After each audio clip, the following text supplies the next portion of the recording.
Hello, everyone. I just wanted to take a few minutes of your time today. Thank you so much for joining me on Mind Your Venture. So I saw something recently, and let me show you what it is here. As you can see, this is gold to silver ratio throughout history, and it goes all the way back to 3200 BC and goes all the way up to the current time frame. And I took a look at this, and it piqued my curiosity. So I have a question for you. I know I typically have an intro when I start, but I thought I'd just take a second to give you a moment. I'd like you to leave some comments below and let me know what you would do if gold prices stayed the same right now, but silver increased to the point where it was 20 to 1. And let me know down in the comments, what would you do with the silver? Would you trade it in for gold? Would you sell a bunch of it off if it reached that point? And just let me know down in the comments, and I'm going to give you a few moments to let me know in the comments right now while I play my intro. So here we go. Let's get started.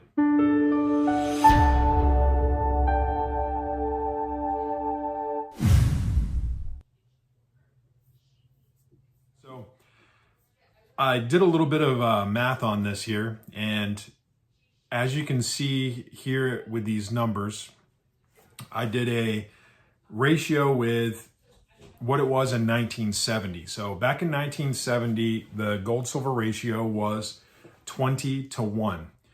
That did not mean at the time that silver was $133, but that's what it would take right now for the gold silver ratio to be at 20. So now $133 per ounce would be great, right? So I'm interested to hear what you guys would do. I would definitely get rid of some of the weight in silver that I have and transfer that over to get some gold for just because of the weight content that I have for my silver. So I've been looking to do it recently. It's just right now it's at 84 and a half to 1. So just to give you an idea of what that is, so that would be this and another one and another one, right? And then a 5-ounce bar and another 10-ounce bar,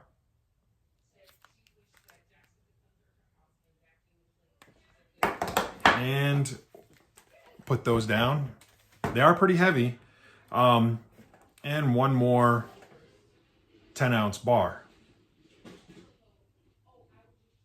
So that's 20, 40, 60 for the tubes,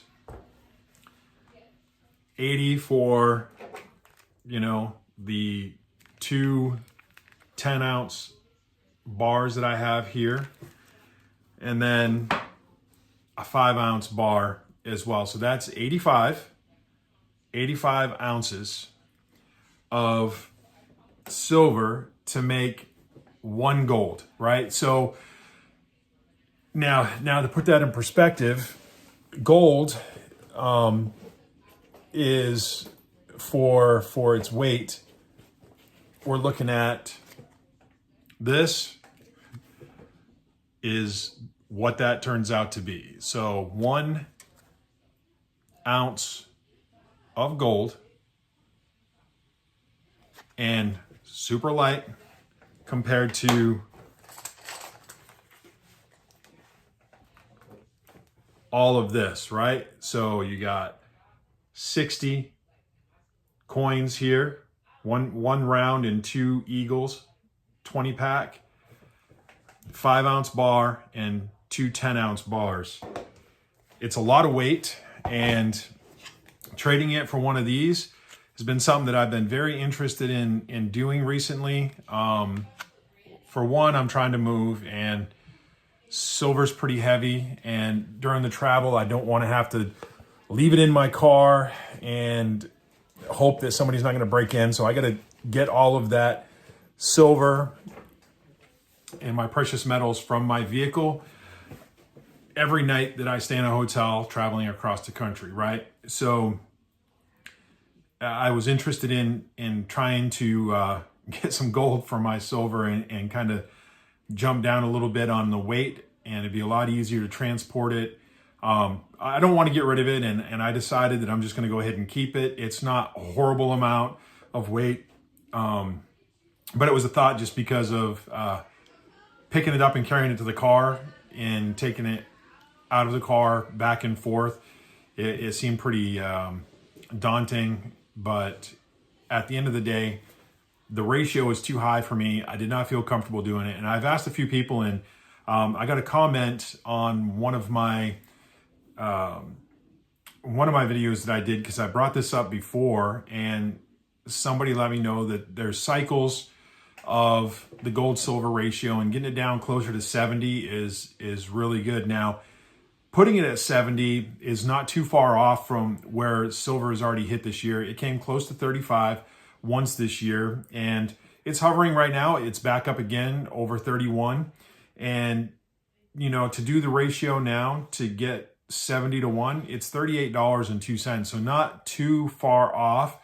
And if gold prices continually come down and it drops down in that range at 70 to 1, I may be interested in getting rid of, you know, probably not my Eagles, but I have some larger, I have a couple kilo coins that I would probably take in and use those and swap it out, get my money for that, and then trade it in for an ounce of gold, just because of the weight. So, and I think it would be worth it at that point to do so. You know, there's a lot of data out there, and now I pulled all the information I could. My charts for gold, silver, housing, and inflation, I've been tracking all the way back to 1969 with all of my numbers. And that's the charts that I use to pull most of the information when I do my videos. So back in 1969, it was 23 to 1, and then 1970, it was 20 to 1. The year I was born, it was 29 to 1. But you got to realize that the price for silver in 1976 was $4.35. And, you know, your gold was at $1.48. So getting a you know, a 29, 30 to 1 on that back then would have been great to make some gold purchase back then, right? So now I got interested in gold once I really grew up, and I joined the military, got out of the military, and I was very interested in purchasing precious metals. Around the year 2000 is when my interest first began getting into precious metals. And at that time, gold was only $279 an ounce. Now, I do have some gold, but silver at the time was only $4.37. So imagine starting off not having a ton of money. You know, jobs were good, but I was young and didn't have as much experience as, you know, I gained in my more recent past, making more money and qualifying to make more money. When you first start out, it's not always that way, and you get what you can. So, you know, silver back then was under $5, and it was that way for a few years. And then it slowly started climbing and doubled up a few times. And then when Obama was president, it got a little bit crazy and a little bit out of my wheelhouse a little bit to purchase a lot of it. But like I said, it's purchasing a little at a time. And if you set aside money every single week to make a purchase, that's how I stack. And I know not everybody's like that. There's people out there that just get it when they can for whatever price they can get it for. And that's fine as well. I don't really have anything negative to say for people that do that. And I know there's coin stores out there that probably don't like, I tell you guys all the time to try to stay within that $2 to $3, closer to the 2 if you can, over spot for that. Now, back in 2000, they were not selling it for $2 over spot, but it's just a perspective now with silver prices being where they are, and the premium that's put on them can be a little bit high sometimes. And I know that some of those coin shops, they need to make money, and I understand that, and I'm not trying to beat them up by any means. I have purchased some at a higher price just because I wanted one for my collection, but I try to do it rarely just because I understand money and how it works and how important it is to me and to my family, right? I only have a limited amount of it. I'm not independently wealthy, and by no means am I a certified investor that can share that education. But I'm sharing my journey because I've had friends and I've seen people pay way too much for silver. I've seen shops and especially online, there's so many places that'll try to rip people off. And I started these videos so that I could share my journey on investing and share the information that I have. Now, I do like math, and I know I have a lot of spreadsheets and stuff that I share from time to time, but I do it all to try to encourage people to stack. Stacking, it's a wonderful hedge against inflation. It's not a great investment, but it is very good, right? But there's a reason why I only put 10% of my overall savings into silver, and it's because of my own personal beliefs and my own personal desires with what I want to achieve in my own life. Everybody's different, and if anybody would have taken all 100% of their money and invested it in silver over time, they still would have came out way ahead of most anybody else out there, right? The average American person doesn't have a lot of money out there. Most people don't even have any money in their savings, and they live paycheck to paycheck, it's a harsh life, and not knowing where your next meal is going to come from can be pretty devastating, and it's a hard life to live, and I wouldn't want anybody to do that. So I encourage people, get out there, save your money, put it in some precious metals. It's great. Silver is amazing. I love silver. Just to hold it in your hand, 5 ounces of silver. I don't really care that it doesn't look all that great. It's 5 ounces of silver. This is 5 ounces of silver, right? Holding it in my hand, and it's worth what it's worth today, right? So it's $150, right? Right there, just in my hand, and it's mine, and I can take it with me. And if something happens and the fiat dollar crashes, then I have this, right? But even with that, this has already made me, money. If I tried to sell this right now, I'd get more for it right now. Even most places buying this for $1 under spot, which is what most people pay for generic rounds and generic silver like this, I would still make more on it today than what I bought it for, right? And that's why I do it. I do it for that purpose. It's a savings account for me. I'd rather put my money in this savings account right here. I put it right into this savings account, and this gives me more money than any other savings account that I've ever had my money in. Now, I've done some videos in the past on that as well, and there are some places out there. I keep getting ads for a particular credit union out there that keeps trying to get me to move some of my money over there, but they give you 7% up to your first $10,000, but you also have to have a direct deposit set up to go in there continually, and you have to use the card so many times a month, or you don't get that 7%. And after the 10,000, you only get 0.1% on your or 0.01% on your rest of your money that you have in there. So to me, that's not a great investment. Now, for anybody that has less than $10,000 that they want to put somewhere, and that's great. If you can get 7%, it's amazing, right? 7% is amazing. But this, over time, can give you over 20%, right? So now 20% does not keep up with inflation, and that's why I've said, and most people will tell you, it's a good hedge against inflation, because inflation over that same time frame is 45, 50%, right? So it doesn't completely beat out inflation, but it hedges really well against it, more so than any savings account you're going to put your money in. Now, you can get into stocks and 401k, and if your company's matching, that's great. You can really benefit greatly from that. And if you've had your money in there for a long time, it probably has done very well and will continue to do so, even if it collapses like it did back in 2008. there was all kinds of issues and people were losing money, and people that were about to retire could not because their whole entire nest egg basically cut in half or got taken 75%, 95% away. But within a few years, it went right back up to where it was. So I'm not decrying or saying anything wrong about putting money in 401k, or if you know how to invest in the stock market. There's a lot of books on that. And I'll be sharing one of those books here in one of my next upcoming videos. I just finished listening to it, and it's up to the individual. My encouragement is at least take some money out of every single paycheck that you get and invest in yourself, whether that's in the stock market, whether that's in 401k, whether that's in precious metals. I do every time I get paid, I try to get myself a little bit of this, and then I put the rest of mine into my other investments, correct? That's what I do.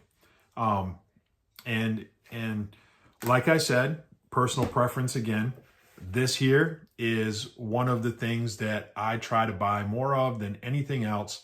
And that again is personal preference. And the reason for it, I've shared in the past, is because I can typically, what I've seen over the years, out of all the stuff that I have, unless I go in and try to get them to look at them and look at some of my coins and date them and look and see if there's any odd things on them that make them more rare. My silver eagles usually come with a better premium for me when I go to resell them back, right? So that's why I do it. And I also have a bunch of junk metal, and that's great as well. It adds to my stack. It's beautiful. I like looking at those old coins, the 90% and the I don't have any 40. I'm not too interested in that.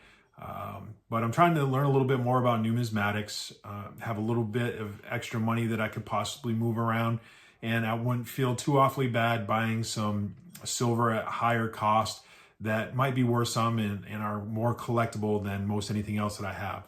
Not saying that eagles are not collectible, and I'm not saying that rounds aren't collectible or 10-ounce bars or anything like that. You can collect what you want. Just when you go to sell it back, a lot of the cheaper stuff is not going to come with a premium for you. You're actually going to either lose a little bit of money over spot, but if you do it over time, you almost can never lose unless you just do something crazy, like spend a ton of money on something that's really expensive. I've seen eagles, some of them $8 over spot. I would never buy them at that price personally. But I've seen people do it, and it's up to you what you want to do. And I just try to let people know, don't follow what most people do, which is buy stuff on the high. When it's climbing, everybody gets excited and they all want to jump in and buy. And a lot of people did that back when Obama was president, and the price of silver went all the way up to, that year, I believe it was at 35. The average was 35.12 for the year 2011, right? So $35.12, and the ratio was 45. Gold being in 2011, $1,573. Now that's the average price for the year, but during the year 2011, silver climbed up and hit some really high rates. I believe it hit 40 at some point, and people were buying a lot of it at that time. And like me, I couldn't afford to spend that much money on buying a bunch of silver at that time. So for me, during those times and buying it at that price and continually putting away a little bit of money every single week, couldn't buy as much during that time, but the years following, in 2015, it dropped all the way down to $15. So you could buy twice as much at that point, right? And then when it goes back up to 30 again, where it is now, those prices at $15, now they're worth twice as much. And I broke even on some of the ones that were at 30, right? So now this is all just my own personal opinion. I'm not a financial advisor by any means, but I know how to do math, and I know that saving money is a long-term thing, and investing in yourself is long-term. There's a few places out there where you can get rich quick, but most people that get rich quick find themselves quickly poor. soon after because they don't know how to handle their money. I'm trying to show you how I do it. I try to do my best to handle my money the proper way and to invest it in the ways that will make sure and ensure that my family can get by once I'm gone, and my death is not going to be a detriment to them when it comes to financial stability. So the horrible thing is, I've seen it time and time again. Parents, they get to a place where they get ill and the kids have to take care of them. And a lot of times, like with my family, when my parents passed away, they left a bunch of bills and things that we were unaware of until they passed away. And it's sad to see. And we had to pay for all the funeral costs, and somebody had to come up with that money, or they would have just put them in a box and put them aside, right? That I don't want to leave my family with. And I don't think anybody else out there really wants to put that burden on the family. It's hard enough when you lose a loved one. It's very painful and can cause a lot of heartache. And on top of that, if you're not financially able to handle the situation, it can cost a lot of money to get a funeral home and try to get something decent for a past loved one. But if you learn how to save your money and you do it every single time you get paid, and you can learn and trust that saving your money the right way and investing it into things like silver and gold, precious metals, or searching around diligently and always finding a bank where you can get your biggest bang for your buck in a savings account. There's some of them out there right now doing 4 or 5% on as much money as you want to put in there. I personally have mine in one that gets over 4%, and it sits there until I put it into another investment. And over time, it does better than most any other bank that's out there. So I encourage you all, keep on stacking, keep on saving your money, and keep on saving for your future. And until next time, onward and upward. There once was a man that stacked silver, so he called himself an investor. But the silver he had was not enough, so he stacked it more and more. Soon then the increase comes, shiny, glittery, and in large sums. Now when the stacking's done, he loved it more and more.